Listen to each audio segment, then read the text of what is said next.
নমস্কার, আমি স্বপ্না। দেশ এবং দেশের বাইরে যে যেখান থেকে ভিডিওটি দেখছেন আপনাদের সবাইকে অনেক অনেক শুভেচ্ছা। স্বপ্নাস ব্লগে সবার আমন্ত্রণ। প্রতিদিনের মতো নতুন একটি পর্ব সাজানোর প্রয়াস করছি। আশা করছি আপনাদের সবার ভালো লাগবে, তাই অনুরোধ রইল পর্বটি প্রথম থেকে শেষ পর্যন্ত দেখুন। মসুরের ডাল দিয়ে লাউ শাক রান্না করব। ডালগুলো পরিষ্কার করে ধুয়ে চুলায় বসিয়ে দিয়েছি। লাউ শাকগুলো কেটে ধুয়ে পরিষ্কার করে নিয়েছি। ডালও সিদ্ধ হয়ে গেছে, কিছুই দিই নাই ডালে, সিদ্ধ হয়ে গেছে। একটু হাতা দিয়ে ভেঙে দেব।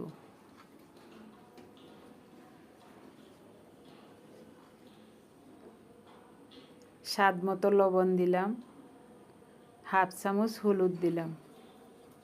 এখন শাক দিয়ে দিচ্ছি।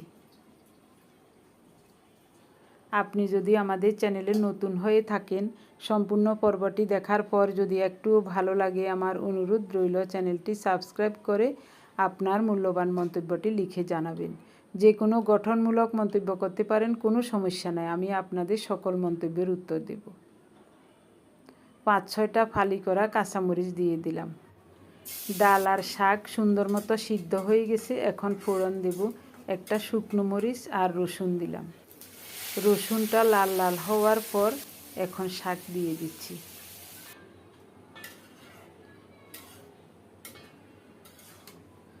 নেড়ে চেড়ে মিশিয়ে একটু ঢাকা দিয়ে অল্প কিছুক্ষণ রান্না করব, তারপরেই নামাবো। সকালে ভাত খাওয়ার জন্য মাছ ভাজা করেছি, পোয়া মাছ, আর শাক রান্না করেছি। এই দুইটা দিয়ে ওদের খাওয়া হয়ে গেছে। এখন রিয়ার জন্য একটা ড্রাগন ফল কাটছি। ফলটার ভিতরটা খুবই সুন্দর, একেবারে গোলাপি। দুপুরের জন্য রান্নার আয়োজন করে নিচ্ছি। তো দুপুরে রান্না হবে কচু ছড়া দিয়ে ইলিশ মাছের পাতলা ঝোল আর কাঁচা বিষ কচু বাটা।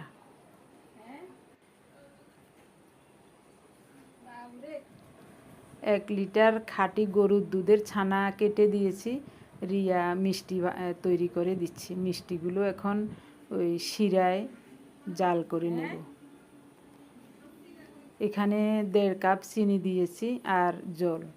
লাল চিনি হওয়াতে জলটা একটু লালচা দেখা যাচ্ছে। মিষ্টিগুলো ছেড়ে দিচ্ছি। দেওয়ার সাথে সাথে ফুলে কত বড় হয়ে যাচ্ছে দেখুন।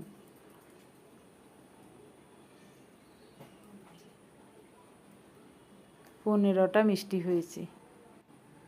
ঢাকা দিয়ে 10-15 মিনিট সিদ্ধ করে নিলেই দারুণ মজার মিষ্টি হয়ে যাবে। বিষ কচু বাটাতে নারিকেল দিতে হবে, তার জন্য একটা নারিকেল ভেঙে কুড়িয়ে রেডি করে নিচ্ছি। নারিকেলটা ভালোই আছে, গাঢ় আছে। পুরাটাই কুড়িয়ে নিব, অর্ধেকটা বাটাতে দেব আর অর্ধেকটা রেখে দেব। ওদিকে রিয়া বসে বসে কচুর ছড়াগুলো খোসা ছাড়িয়ে কেটে দিচ্ছে আমাকে ছুরি দিয়ে।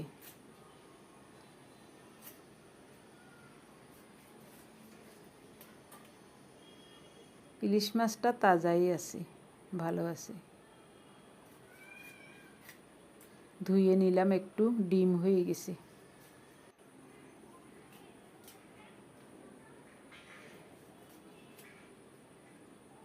শুধু এক তরকারি রান্না করব, কচু বাটা করতে কিন্তু অনেক সময় লাগবে। ভাত বসিয়ে দিয়েছি।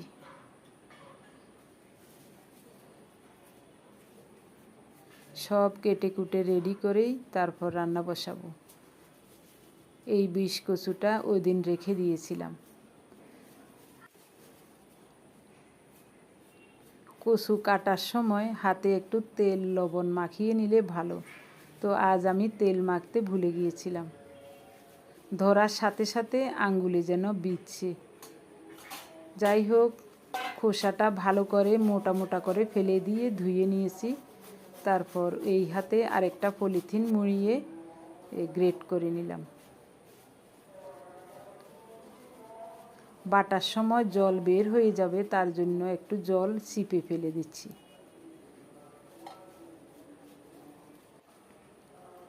বিষ কচু বাটা আমার মায়ের কাছে শিখেছি। ছোটোকাল থেকে দেখে আসছি আমার মা কত কষ্ট করে তখন বাটা করতেন। কচুটাকে খোসা ছাড়িয়ে গোল গোল করে আলুর মতো কেটে ফাটায় এটাকে ছেঁচে নিয়ে তারপর একটু চিপে জল ফেলে দিতেন। আর এখন আমি কত সহজভাবে করছি। তো সব রেডি করে রেখেছি, এখন মাছের তরকারিটা রান্না করে কচু বাটা করব। সরিষার তেল বসিয়ে দিলাম। ইলিশ মাছের পিসগুলোতে লবণ হলুদ মাখিয়ে নিয়ে তেলে ছেড়ে দিচ্ছি। এপিট ওপিট করে একটু ভেজে নেব, বেশি কড়া করে ভাজবো না। ভাজা হয়ে গেছে, উঠিয়ে নিচ্ছি।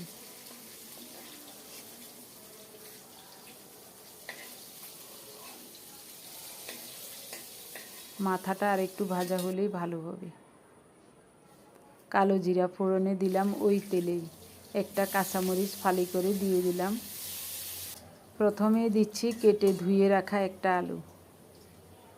আলুটাকে কিছুক্ষণ ভেজে নিয়ে এখন দিয়ে দিচ্ছি কচুর মুখি বা কচুর ছড়া। স্বাদ মতো লবণ দিলাম।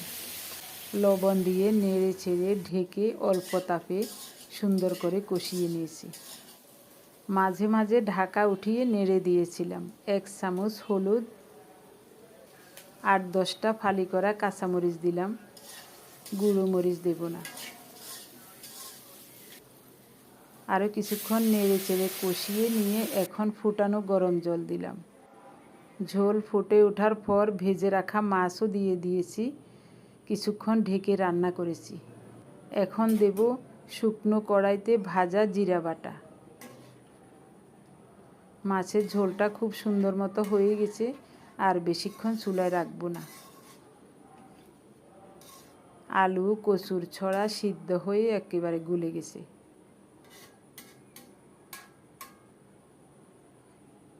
ঢাকা দিয়ে নামাবো। এখন কচু বাটা করব। সব রেডি করে নিয়েছি।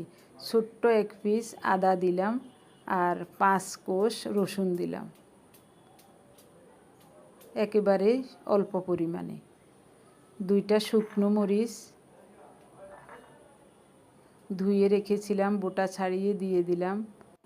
1 পিস দারুচিনি, একটা এলাচ, একটা লং, অল্প করে একটু জিরা আর 10-12টা গোলমরিচ দিয়ে দিলাম।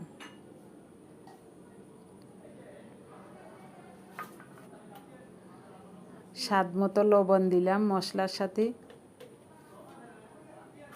1-2 বাটা দিয়ে তারপর কচুটা দেব। 2-1 বার মশলাটা একটু বেটে নিয়েছি। এখন চিপে রাখা বিষ কচুটা দিয়ে দিলাম। বিষ কচু দিয়ে কমপক্ষে 7-8 বার বাটতে হবে। একেবারে মিহি করে চন্দনের মতো করে বেটে নেব।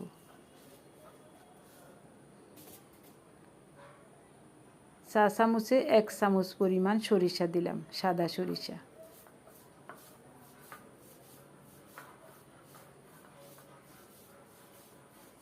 এবার অনেকক্ষণ পর্যন্ত বেটে নেব। প্রায় 8-10 বার বেটে নিয়েছি। মনের মতো করে মিহি করে কচুটাকে বেটে নিয়েছি। এখন দেব কোরানো নারিকেল। প্রায় অর্ধেকটা নারিকেল দিয়ে দিলাম। নারিকেল দিয়ে নারিকেলটাও এরকম করেই বেটে নেব। বেশি বাটতে হবে না। একবার বেটে নিয়ে কচুর সাথে মিশিয়ে নিচ্ছি, আর একবার বেটে নিলেই হবে। অনেক সময় লেগেছে। সুন্দর মতো কচু বাটা হয়ে গেল। এখন উঠাবো। একেবারে নিশ্চিন্তে চোখ বন্ধ করে খাওয়া যাবে। বিষ কচুটা যে কত ভয়ানক সেটা যারা বিষ কচু খেয়েছেন বা দেখেছেন আপনারাই জানবেন, বুঝবেন। এই কচু বাটা হলে আর কিছুই লাগে না। গরম ভাত দিয়ে 1 প্লেট ভাত অনায়াসে খাওয়া যায়। শুধু এটা দিয়ে খেতে মন চাইবে। সুন্দর মতো বেটে নিয়েছি। এখন আমাদের খাওয়া দাওয়া হবে। সবাই খেতে বসে গেছে। আমি সবার পরে খাবো। প্রথমে কচু বাটা দিচ্ছি।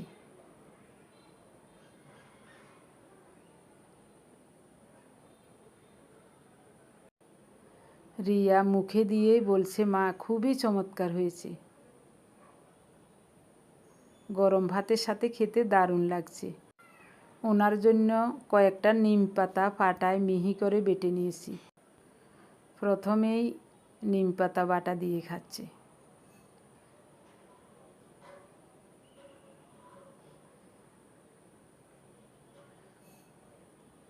নিম পাতার তিতার মতো তিতা আর নাই, তবে এই তিতারও একটা স্বাদ আছে।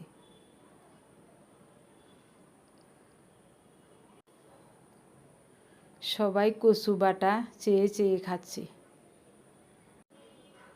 তো এইসব খাবার আসলে এখন কেউই করতে চাইবে না। যাদের খাওয়ার শখ আছে জানেন, তারা ছাড়া আর কেউই করবে না। এটা বাড়তে অনেক পরিশ্রম এবং অনেক সময়ের প্রয়োজন। আর বিষকচু শহরে তো পাওয়াই যায় না, গ্রাম অঞ্চলের বাজারগুলোতে বা আমাদের ফেনীতে পাওয়া যায়। আমাদের ওদিকে তো ভাদ্র মাসের অমাবস্যায় বিষকচুর ঝোল খায়, এই কারণে ফেনী শহরেও পাওয়া যায়। গ্রাম থেকে এনে বিক্রি করে। ফেনীতে অনেক হিন্দু থাকে, অনেক হিন্দু, এ কারণে এসব জিনিস ফেনীতে পাওয়া যায়, ঢাকা শহরে পাওয়া যায় না। অনেকবার চেয়েছিলাম আমরা, ঢাকা শহরে কোনো দিনও পাই নাই। যতবারই আমরা কচুর ঝোল খেয়েছি ভাদ্র মাসের অমাবস্যায়, ওই ফেনী থেকে এনেই খেয়েছি। ওনার খাওয়া শেষ। রিয়া আর জামাই বাবাজি ওদিকে বসে খাচ্ছে। ওদের সাথে কথা বলতে বলতে আমিও খাচ্ছি। খুবই ভালো লাগছে কচু বাটা দিয়ে খেতে। আমার মন চায় শুধু এটা দিয়েই খাই। তো রিয়ার জন্য অল্প একটু রেখে দেব, ও রাত্রে খাবে বলছে, আরটা আমিই খেয়ে নেব। ওরা সবাই বলছে কচুর মুখি দিয়ে ইলিশ মাছের ঝোলটাও খুব ভালো হয়েছে। আমার রিয়া কচু বাটা খেতে খেতে বলছে, মা কত বছর পরে খেয়েছি, অনেক আগে ছোটোবেলায় খেয়েছি, আর খাই নাই। তো গত বছরও করেছিলাম, ওই বিষকচু যখনই পাই তখনই একটু বাটা করি। তো যখনই করেছিলাম রিয়া ছিল না। আমার প্রিয় ভাই বোন বন্ধু স্বজন, আপনারা যারা প্রতিনিয়ত ভালোবেসে আমাদের ভিডিও দেখে থাকেন আর যারা ভিডিও দেখে সুন্দর এবং গঠনমূলক কমেন্টস করেন, আপনাদের সবাইকে অজস্র অজস্র ধন্যবাদ, অভিনন্দন এবং কৃতজ্ঞতা জানিয়ে আজকের পর্বটি এখানেই শেষ করব। সবাই ভালো থাকুন, দেখা হবে আগামী পর্বে। ধন্যবাদ সবাইকে।